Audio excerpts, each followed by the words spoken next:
शहा या एकूणच प्रचार सभेच्या माध्यमातून काय वक्तव्य करतात हे पाहणं महत्त्वाचं असेल। पुढची सुद्धा महत्त्वाचीच बातमी आहे। शिर्डी करता 10 ठिकाणाहून विमान सेवा सुरू होणार आहे। आजपासून जयपूरहून विमान सेवा सुरू, तर भोपाळ, अहमदाबाद, चेन्नई इथून सुद्धा विमान सेवा सुरू होणार आहे।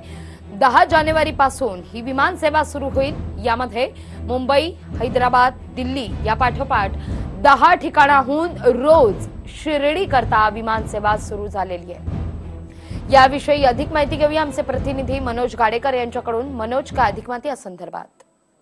लागवी 1 ऑक्टोबर 2018 रोजी हे जे विमानतळ आहे ते सुरू झालं होतं आणि 17 मध्ये आणि या 1 वर्षामध्ये जवळपास 1.5 लाख भाविक जे आहेत त्यांनी विमान सेवेचा लाभ घेतलेला आहे।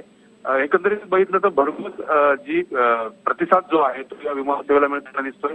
शिर्डीमध्ये आता जी विमान सेवा आहे ती कास टाकलेली आहे आणि हैदराबाद, दिल्ली आणि मुंबई या ठिकाणाहून दररोज 2 फ्लाईट सुरू असतात आणि त्यासोबतच आता भोपाळ, अहमदाबाद, बेंगळूर आणि हैदराबाद साठी अतिरिक्त आणखी एक विमान सेवा जी आहे ती सुरू होणार आहे। शिर्डीला 10 ठिकाणाहून ही विमान सेवा सुरू होणार आहे, तर 10 जानेवारी पासून याची अंमलबजावणी सुरू होईल।